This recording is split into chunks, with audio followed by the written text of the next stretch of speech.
Why, hello there, ladies and gentlemen, boys and girls, children of all ages. My name is Mr. Dogboat333, and welcome to Hearts of Iron 4, The New Order, The Ruin. This is a new TNO update.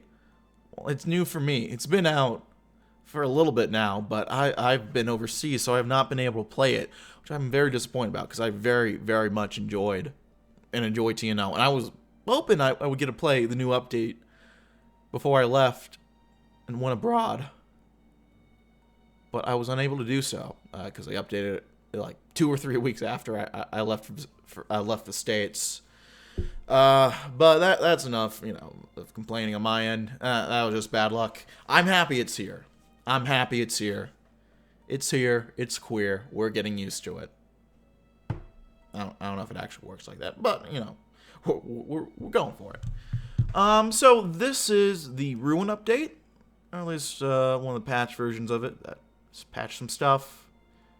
It went ahead and added a bunch of content for Ukraine, as well as a rework of Britain and the British content. And we have little blurbs over here. The House of Delusions is cheap to build, but drafty to live in. I, a stranger and afraid in a world I'm never made. Shoulder of a sky, my lad, and drink your ale. Very impressive stuff. Now I was debating which one I want to play. And last time we played TNO was when the Guangdong update came out, which was a tremendous bit of content. I enjoyed that a bit. We played as Matsushita Masahara with what was it? Was it just Matsuhara? What was the Guangdong path I played exactly? It wasn't Sony or Hitachi or... I don't remember. I gotta scroll all the way back. A fair bit back, too. I gotta...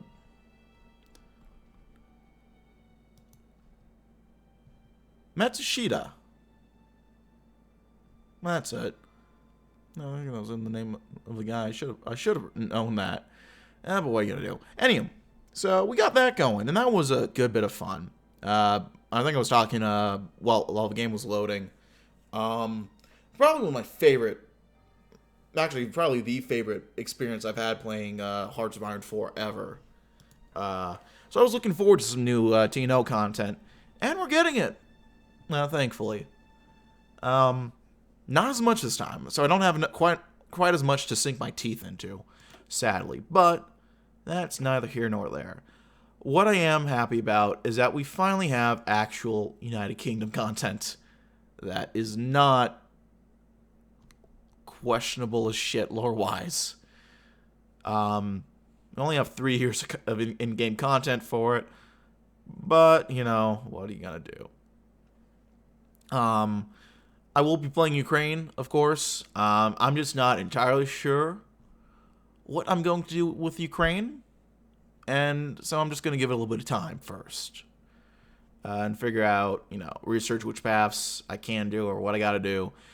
But I'll be back. And it looks like Japan also has some new content as well. So I might go ahead and play that as well. But we got time. We got to first see what we're looking at so far. See, Hong Kong is the best cyberpunk vibes. Chinese Night City. True, Philip.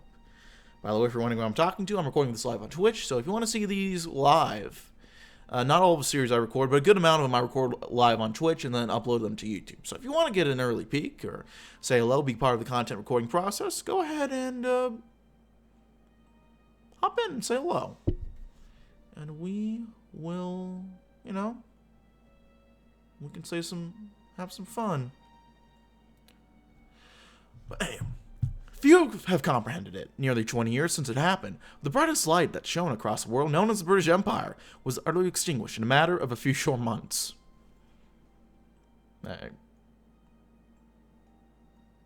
If you say so. I don't know if it was the brightest light for everyone, but anyway. From the ashes of the old Britain rises an unstable and bickering regime which disagrees with itself and its own people on the future ahead. The sun is set on Britain, as it might have long ago if it were not for her foolhardy resolution. Across the sea there lies rays of hope, but have Britain's wounds cut too deep to ever be cured? There will always be an England fair, but no more shall the world love her in despair. Interesting indeed. So, we no longer have Home in charge. We have this guy, Barry Domville. Let me take a look. I don't think much has really changed border-wise. It looks like Colombia starts off as shattered. So it's a little different from what I remember. Rip Scotland. Oh yeah, Scotland and Wales aren't there. I forgot about that. They're no longer their own independent nations. Germany just owns this now, it looks like. Interesting.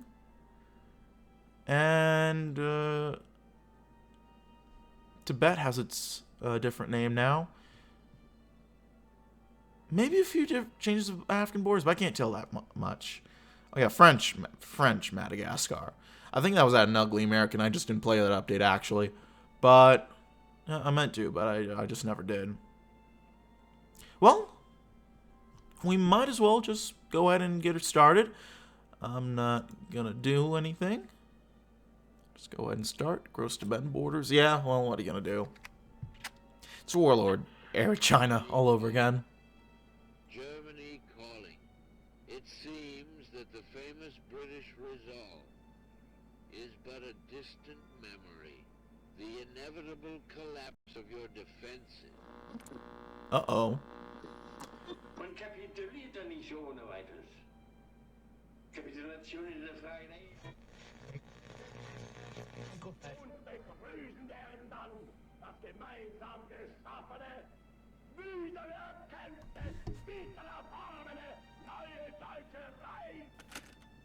Okay.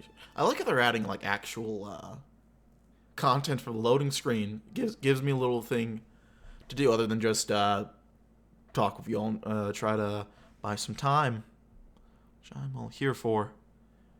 Like I like to talk to you guys, and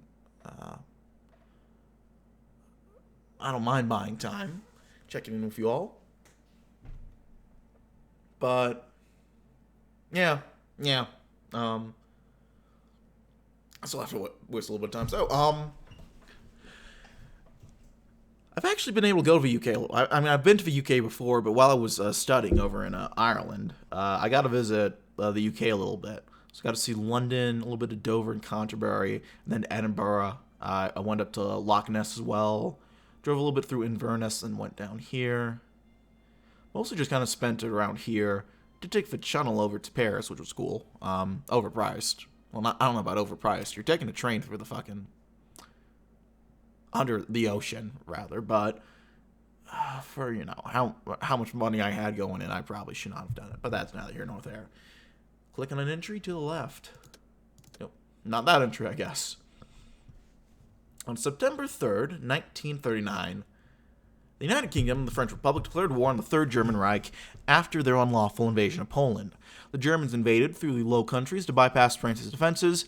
After the failed evacuation of Dunkirk, Britain faced more losses in Greece, Gibraltar, and Egypt. Even the United States' entry into the war did not change much in favor of the Allies, as Japan conquered its way across southeastern Asia, with the British Raj on the brink of full-scale revolt against British rule. However, things began to lighten up as a joint Anglo-American invasion of Morocco was met with great success. As a result, the Allies refocused their efforts on North Africa. Thus was launched Operation Market Guard in late 1944, a military operation that was a decisive victory for the Allies. While this victory was something that the Allies desperately needed, it didn't last long. When hell came knocking. In March of 1945, the Isles were invaded by the Greater Germanic Reich. While most forces concentrated on North Africa, the Germans were easily goose-stepped their way until they conquered all of Britain. They were stopped short of Northern Ireland, which was defended by a united force of soldiers of different nationalities. Brits, Americans, Brazilians, Uruguayans, and many more took part in the Northern Ireland's defenses, with some wartime journalists calling it the grand defense of free nations. But try as they might, the Allies had no more foothold against the Nazis in Europe, and subsequently the war effort collapsed. Market Garden's successes were overturned almost immediately as the Germans and Italians took full advantage in their consolidated numbers. The last hope for the Allied effort in the war was gone. Now the only remnants of the disorganized Commonwealth in the United States were left standing. As the Treaty of London was signed, Hitler decided that Britain would be allowed to maintain its status of a free nation under Germany's guidance. The Prime Minister chosen by the Germans to lead in the immediate period after the war was none other than the former Prime Minister David Lloyd George, who died less than a year into his ministry. Quickly being succeeded by Hastings Russell, the Duke of Bedford, who established a nominal political independence for the British People's Party, a newly organized organization recognized by the Dukes following the political downfall of their former leader John Becket for his nominal Jewish ancestry. For a large minority of Jews in Britain, over 300,000 were taken from their homes and deported to the Reich, having not been heard from then or since. The chains of... This music is too happy for this. I gotta pause it, sorry. The chains of Britain's new order were being forged, but not much turned out to be needed to break them. It was under this uneasy peace that following the retirement of the Duke of Bedford in 1953 and the ascension of the hardline fascist Arthur Chesterton, I forget what the K is short for, to number 10, that the real cracks in the British system began to show. It was during the chaos of the West Russian War that resistance found their time to strike. Led by former head of the British SAS David Stirling, who had re-entered the country covertly, the clock was ticking. The speed at which Germany was beginning to recover prompted Stirling to act quickly in attempts to break the government, and so in late 1956 he called for a general uprising against the Chesterton government. Following several bloody engagements in the cities in which hundreds died amidst brutal fighting, Stirling's attempts was foiled along with the communist guerrilla Bill Alexander. Both were captured and brought before trials, which each lasted less than 15 minutes before their summary execution. Following the bloodbath of 1956, Prime Minister Chesterton found his supporters flocking to his fiercest critic, Andrew Fontaine. Forced to resign, Chesterton and Lord Bedford nonetheless managed to secure number 10 for their mutual friend and confidant, Admiral Barry Domville, a longtime member of the fascist Old Guard. Indeed. Under the Domville ministry, Britain's internal situation has stabilized, leading the opportunity for the economy to flourish. Under the overseeing hand of a German megacorporations, Britain has entered the 60s into a stride, with growth not yet seen since the pre-war years. However, under the thin veneer of what is Britain lies a dark reality. Resistance activities are climbing incrementally once more, and the British People's Party has splintered into three fiercely opposed camps: democratic pragmatists, revolutionary ideologues, and conservative old guards. Alexander and Stirling were real ones, for real. I need to take a sip of water real quick. I've not read this much in a while. Richard Austin, Rab Butler, is the odd man out in the Domville cabinet for the simple reason that he is the only one with intentions not aligned with his peers. Whereas Domville, Fontaine, and the rest praise the coming of a new Britain from the ashes of decadency, Butler sees his mission to treat Britain's wounds and restore her to tranquility. Among his faction of the BPP, termed the Pragmatists, lies a host of junior politicians who each have different interpretations of what Butler's idea of democracy entails.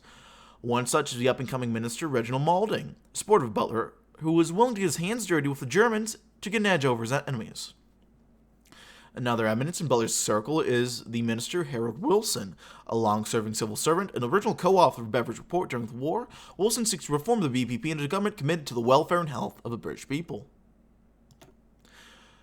The war and the execution of Sir Oswald Mosley did little to stunt the movement of fascism in Britain, as the German overlords sunk their tentacles into the Isles. Coping, seething, Malding. Nice. Oh, Mosley's have been executed in this version of lore. Interesting. Unlike his rivals in the Old Guard, Andrew Fontaine views fascism as a fire that rises from below, one that shall scorch away the old to leave behind a purified future. An idea is exciting to his supporters as it is horrifying to his opponents. Fontaine and his men head the faction of the BPP known as the Ideologues, who seek a vastly more revolutionary fascist state than Chesterton and Domville have led into the current day. Fontaine presents to his allies and his enemies an overpowering aura of strength and unity, but behind closed doors, the Ideologues are just as divided as the rest. Newcoming ministers, Geoffrey Ham and John Bean, both have revolutionary ideas for how the organ of fascist style might function, and their conflict may threaten to douse the British flame once and for all. Ever since there have been pro-German and later collaborator groups in Britain, they have been led by the Old Guard and the British People's Party. It's no different. Downing Street has been there since the Duke of Bedford's days, and so it remains with Prime Minister Domville. The architect of British fascism, the Old Guard believe in a top-down approach where fascism serves to defend and protect the old order. While their numbers may be shrinking in the Commons, their hold on the House of Lords remains strong where Domville's most trusted allies are found. Both Lord Tavistock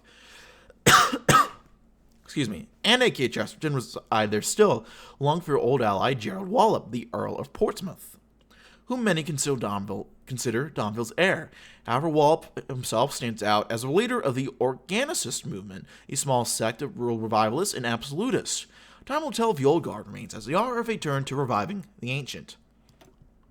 And finally, we have the Resistance. A new organization has risen in opposition to the collaborators. Many British subjects refused to be ruled by King Edward or Germania's puppet government. This led to the establishment of Her Majesty's Most Loyal Resistance, or HMMLR for short.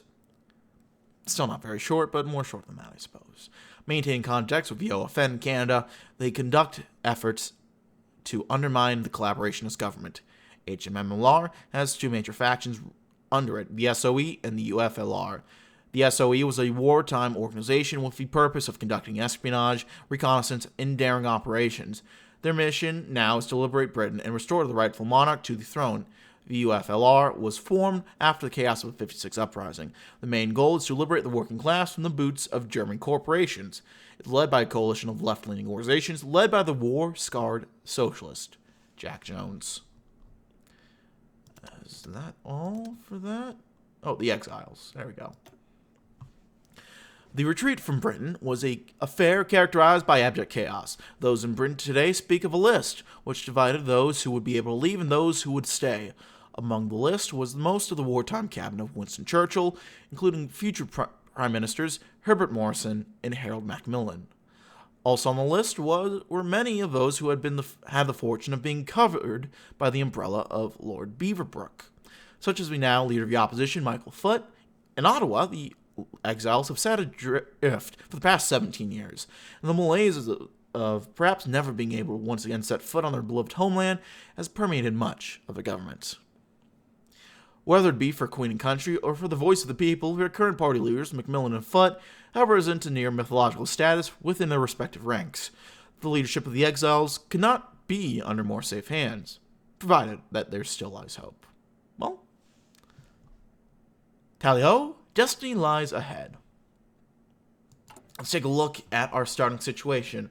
We start off with British fascism. Got a different color pie chart looking. Some different factions, it looks like. Well, we'll go ahead and look at our type of fascism. British fascism. The First World War scarred Britain like no conflict since the Wars of Three Kingdoms, the blood-soaked trenches of France and Flanders etching themselves into the traumatized psyche of an entire generation. As Europe staggered forth into an uncertain new world, it found something truly monstrous, and Britain was no exception to this dark discovery. Unlike its brethren on the continent, fascism in Britain developed along two distinct lines: the more orthodox revolutionary branch, championed by Oswald Mosley, and another far more idiosyncratic form of fascism that germinated among the minds of the aristocracy and upper class. This latter form preached a distinctly British fascism, one that would shield the Britain of old from the financiers, the Jews, and the communists, and save the empire from destruction at their hands. While German boots marched through London and set out the call for collaborators to lead the new Britain, it was the adherents of this British fascism who answered, and thus cemented their doctrine as dominant for a time.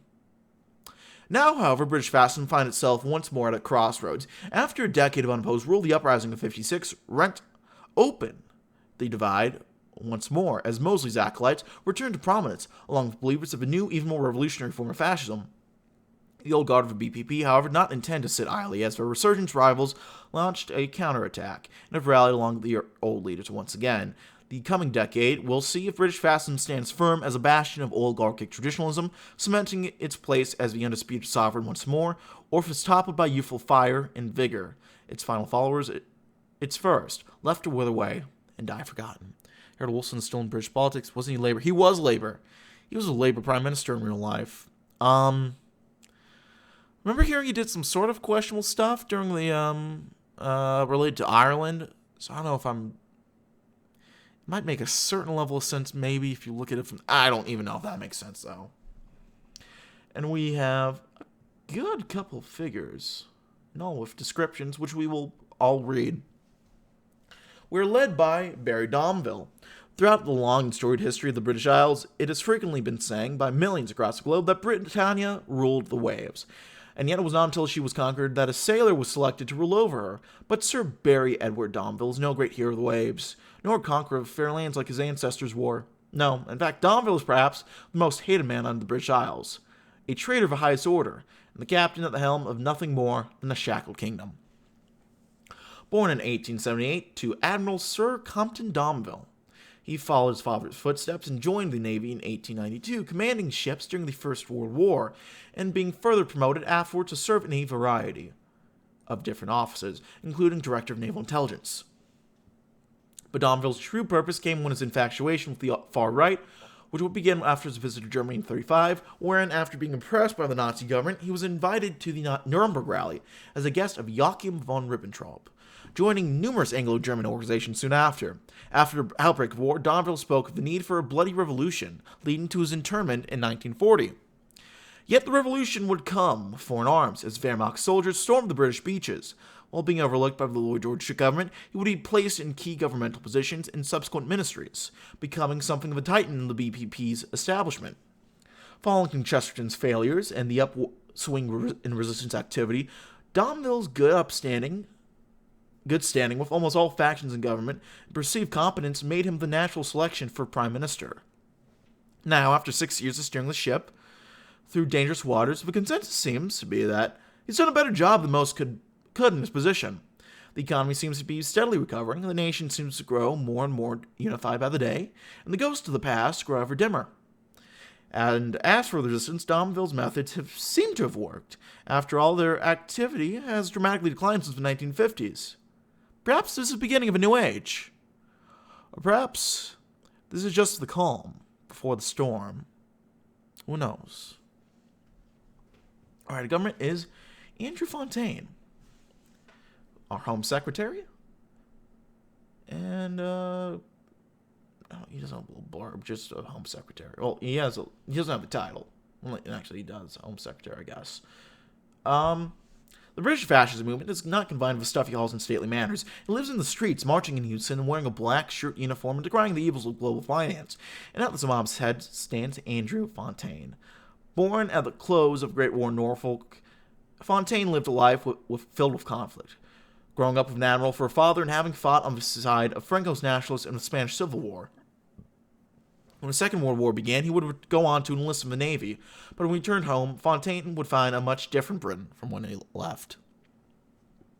From here, he rapidly rose through the ranks of the BPP with his unrepentant support for a fascism that spoke to the working man rather than the baron, eventually becoming the biggest opponent of Butler and the Pragmatists. With his distinct base of support and undeniable competence, Fontaine was the ideal selection for Home Secretary. Now as one of the most powerful men in Britain and Domville's right-hand man, Fontaine can almost sense a flame he has been stoking for real years, about to burst free and consume what remains of the old order. If only Domville would allow him to do so. Next we have Ronald Niall Cain. Not a particularly remarkable man by himself, a well-read, bookish man known for little more than being the Foreign Secretary, but it's less not Niall Cain himself that is remarkable, but the men who he holds company with as Foreign Secretary. Born to wealth in 1904, he went into politics with a stint in the Commons before joining the House of Lords after his father's death. It was in the Lords with his fellow members of the Old Guard where he became well-known. As a keen ally of the Reich, he joined pro-German organizations, became a personal friend of the Foreign Minister von Ribbentrop, and even attended Hitler's 50th birthday. Whilst this stalled his public career in the immediate lead-up to the war and during it, his fortunes rose once again after Operation Sea Lion succeeded and Germany occupied Britain. After the occupation began, he was made ambassador to Germany at the wishes of Berlin, wherein his friendship with the regime grew even stronger. After Domville's ascension to Downing Street, Niall Cain's ardently pro-German alignment and tendency to get the job done first quickly and efficiently made him Domville's first choice for the Foreign Office, wherein he quickly became his favorite, or if not least reviled, member of cabinet. Next, we got Rab Butler, a controlled democracy fan and the Chancellor of the Exchequer. The tale of Richard Austin Butler is one that evokes the old adage of that all roads to hell are paved with good intentions. Elected to Parliament in 1929, Butler would be a key supporter of appeasement from the very beginning. This was less so out of love for Germany, as it was for the case of some of his peers, but more so out of the genuine belief that Britain should never go through the hell that was brought by the Great War ever again. Sadly, his efforts were for naught, as the Second World War consumed the entire world. And as German boots set foot on British shores, he sealed his fate by choosing to stay, rather than flee. In exchange for collaboration, he was allowed to be Chancellor of the Exchequer, charting out a path for partial economic recovery by allowing the German megacorporations to do as they pleased. He stood by, accruing a following of like-minded individuals who advocated for a more pragmatic approach to collaboration rather than the dogmatic idolatry of the rest of the party. As 1962 begins, Butler can feel the years starting to weigh on him, as the dreams of Britain both free and safe that he has held for so long seem all too distant. But he cannot give up yet, lest the vultures start to pick away at what remains of British democracy. Finally, for the Reich plenipotentiary to Britain, we have Edmund Wessenmeyer.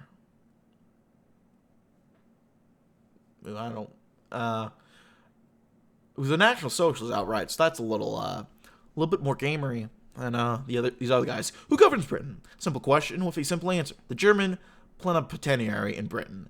Whenever the Reich needs a conquered people exploited, someone to keep unruly puppet governments in line, they turn to one man, and that man is Edmund Wessenmeyer. With his experience managing the integration of Austria, ties to business circles, and as the Reich's envoy to Slovakia and Croatia, along with his role in Ireland, he was a perfect fit for the troublesome child that was Britain. Throw him into the sea. Well, we might not do that here, actually. Ever since he arrived on these rainy shores in 1955, he's done his job to the letter, keeping the government down and ensuring Berlin's wishes are fulfilled. Excuse me. However, there is an oppressive stillness in the air, one that was not present when he first came. The terrible twins cannot be found, rumors of secret armies are being seen spread, and remnants of the war are still being dug up. All while the government squabbles. It is beset by internal division, corruption, and instability, leading it unable to do anything as the knives come out of the shadows. Wessenmeyer knows that he's the only man who can protect German rule in Britain, and the only man who can ensure that the British line stays buried. So gamer that I can spell him across the Atlantic, for real. And we have a couple statuses. Let's go ahead and take a look at them. First, we have the British Free Corps, which gives us some extra organization, but a big instability. The moment that the boots of the Wehrmacht first began to traipse across British shores, it was known that they would need a class of collaborators who would help them in their efforts no matter what. A zealous, loyal group of men willing to do whatever it took to maintain the new order imposed by the Reich. And so it was so. Under watchful eye of the commanders of the SIPO and the SD in Great Britain, Walter Potzelt, the British Free Corps, was reformed.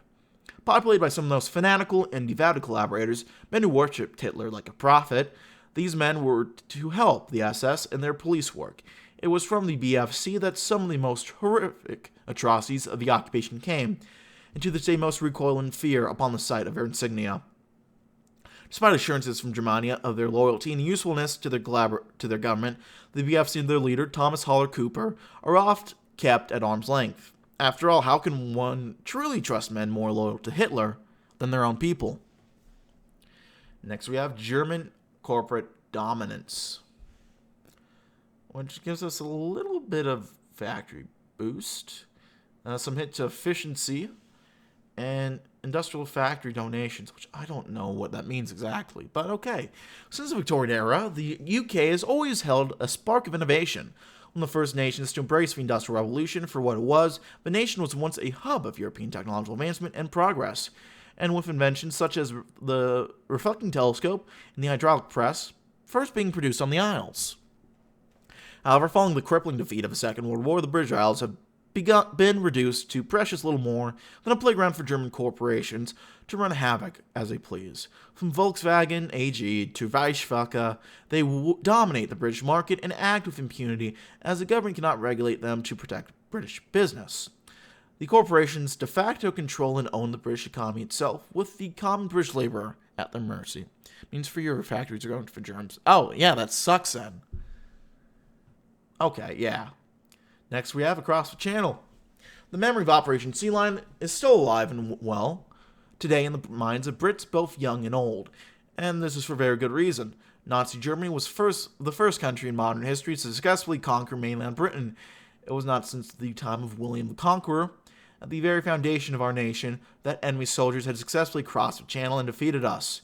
And yet our Air Force was shot out of the sky, our world-renowned Navy was sunk, and our scores of troops could not stop the advancing Germans from taking London. Even the political establishment that survived the horrors of invasion, Operation Sea Lion will forever remain etched in the psyche of a nation. Having destroyed the legend of Britain, will never be subjugated by foreign power.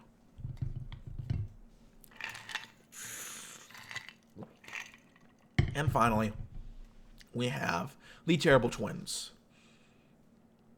Since its very birth, the new government has been faced with a seemingly endless onslaught of resistance, but there are few operations of this movement as feared and well known as the Terrible Twins. Jack Jones, leader of the United Left Resistance, and Fitzroy MacLean, leader of the Special Operations Executive, are the two figureheads of British resistance groups everywhere. The collaborator army and secret police have desperately tried to hunt down these terrorists time and time again, yet they always manage to somehow elude our grasp, despite the entire country knowing their names and faces. Their operations have put a substantial strain on the government. Their ability to galvanize support and disrupt operations have been akin to a leech sucking the blood from a host, and yet still rumors of a third figure above the twins proliferate, speaking of a man that coordinates the twins' efforts, with hopes of launching another uprising. Regardless of the validity of these claims, the situation will only continue to escalate as King Edward's public image deteriorates and confidence within the government collapses. It seems to only be a matter of time before open conflict becomes reality. Before we go, let's take a look at what we got. The shrug there is kind of funny.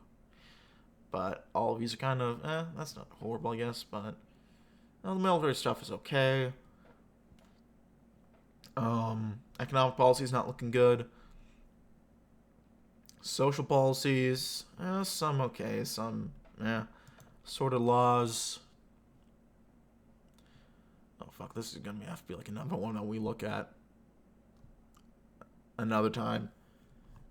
Poverty, it's pretty high. This all isn't completely dog shit, but not the best either. Fitzroy MacLean, what a name, indeed. Actually, we'll go over this real quick. So, the Parliament Act of 1911 has been repealed. One of the most important pieces of legislation in British history, the Parliament Act of 1911, introduced following the House of Lords' rejection of the Liberal government's People's Budget in 1909. Passed through two confirmatory general elections in 1910, established the dominance of the House of Commons over House of Lords, effectively removing the power of the Lords to block government legislation. Following the fall of the Empire at the hands of Master of Europe, the BPP would repeal the act, allowing the unelected aristocracy to regain their birthright and control over government policy, irrevocably rearranging the bounds of power in Westminster. The new age of fascist ideologues and opportunistic collaborators, one wonders what barriers the will of the people in Commons will face with the newly restored influence of the peers. Women in the workplace under fascism? Listen, more female concentration camp guards. That's what I'm saying. That's what Britain's realized. Of the BPP party constitution. Founded following the German liberation of Britain, the BPP is the sole legal political party allowed to operate in the UK. The party's constitution transformed the state into a benevolent apparatus that acts as a sole custodian of both the welfare and right of life of the British people, in order to properly protect them from the threats posed by usury, speculation, and their ilk. In practice, this provides dictatorial power to the government alongside the ability to punish and kill political opponents at will. It also renounces the right to war. How the mighty have fallen. For twin humiliations posed by the defeat of the Second World War and the crippling loss of the Empire, it is clear that Britannia no longer rules the waves, or indeed much of anything. The nation's days of conquest are well and truly over. Now the British Isles find themselves sandwiched between two superpowers at opposite sides of the Atlantic. It is unilaterally agreed that the nation will only take to the fields of battle in self-defense, or to come to the aid of the ally. Concluded deportations. It is well known that the subjects of the Reich must join their masters in subjugating and deporting those considered Untermensch, and Britain is no exception. On the watch of several successive ministries, the Isles are now almost, if not entirely, free from what the Germans consider to be impure. If the precious few that remain or have not yet fled live a fearful existence, eking out a living in the quiet corners of society, hoping that the government will not return to finish the job. Donville believes in gaslight, gatekeep, girl boss. True. Land and asset speculation has been restricted. The ordering land for the sake of one's own enrichment against the nation's common good is considered one of the seminal crimes against morality and BPP doctrine. It is often seen as the most widespread of all global finances crimes. It is only by the will of the state that this wretched flower has been prevented from taking bloom across the nation.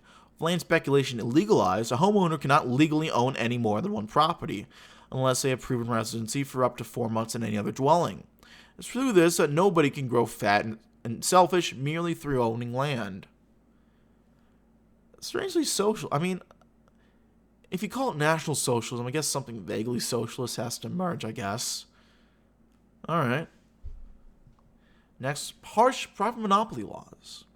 Global usury and finance often finds itself a comfortable home in large conglomerates and firms. In those glittering towers and smoke-filled rooms, the great spiders in the web generously plot away. Ergo, the government has taken steps to prevent such a monopoly from forming in Britain. A series of harsh antitrust laws applying to the morally bankrupt corporations and firms that dwell in both the East and West prevent them spending their bile here, and all the while, encouraging investments and cooperation from our friends in the pack in their place. Finally, we have civil service partification. During the early days of the BPP regime, it was ruled that all members of civil service must hold BPP membership, which started as a simple bureaucratic trick designed to help solidify the new party's power, quickly grew to one of the regime's greatest assets, compromised of interest, funneling of electoral patronage, and with the knowledge that its bureaucracy will loyally go along with whatever's asked of it. Has helped many government work its way through a crisis, and will doubtlessly continue to do so unless something was changed. Just don't ask how many houses the German CEOs own. True. That's usually where they get ya.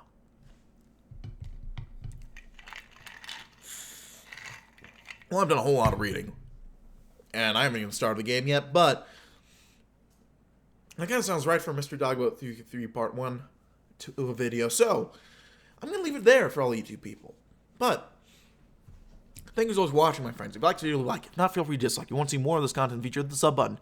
Uploads weekdays as well as occasionally Saturdays. If you have any comments, feedback, concerns, leave in the comment section below. I read all the comments I get, and I appreciate any feedback you might have for me. Check out my various links down in the description box below.